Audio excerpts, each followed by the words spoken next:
A win is a win, and no one is holding on to that thought more right now than Ewing High boys basketball. Also, join us as we spring ahead to softball season, checking in with the ladies who were the state's best a year ago. And stay tuned for Team of the Day. Tonight, we unveil some brand new graphics and sound. I'm Mark Fontes with sports.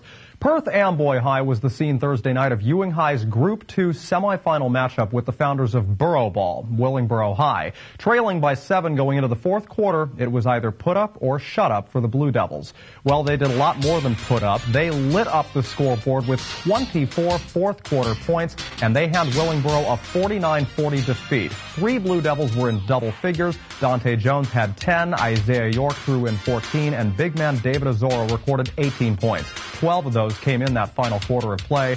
Ewing head coach Shelley Dearden told us earlier in the week that the turnover battle would play a large role in games the rest of the way. Despite the two teams coughing the ball up a combined 54 times in this matchup, the Blue Devils now find themselves right back at Rutgers where they were a year ago this weekend. We'll tell you more about their Sunday matchup a little later.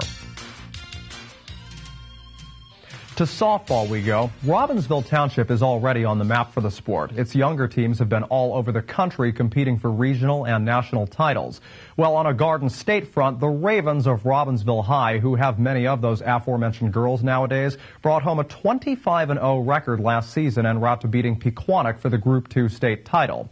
While there is still no Tournament of Champions in softball, Arville was New Jersey's only unbeaten team, and tonight we check in with the women in red, who hope to make it another season of sheer success.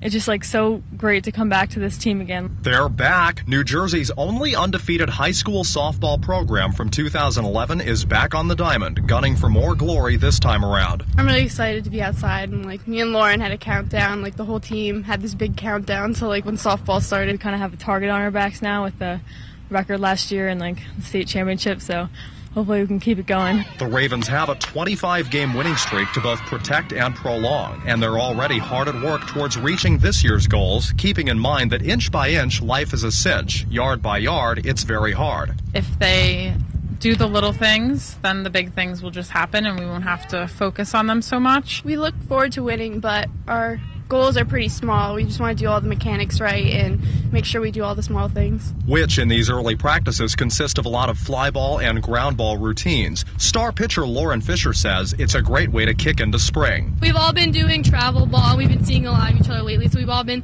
out practicing alone, and then once softball started, we've been doing outside practices. Fish, whose ERA last season was .18, is one of many Ravens who took advantage of some special opportunities during these mild days of winter. Becca and I did a winter training program, and it helped us a lot. It made us a lot stronger. It also helped us with our hitting, with pitching and catching, so I'm looking forward to see how that impacts my pitching. Pitching that last year saw Fish surrender no more than 1 earned run in any game.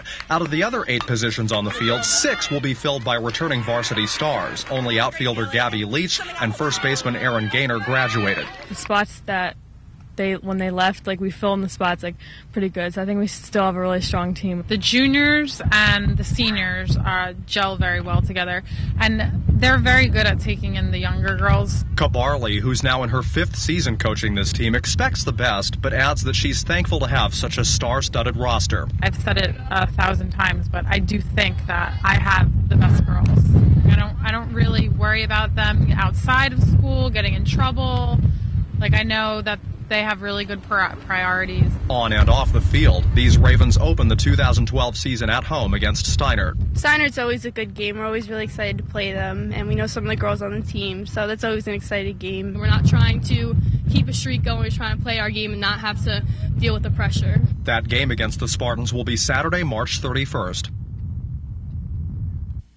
Next week on our softball hit parade, we check in with the ladies at Nottingham High, and in baseball, we visit the always challenging Steinert Spartans. And finally, these snazzy new graphics and music are brought to you by our friends at Pryor NAMI Business Systems, with the finest names in office products like Brother, Canon, Konica Minolta, and Muratech. Pryor NAMI is your business solutions headquarters.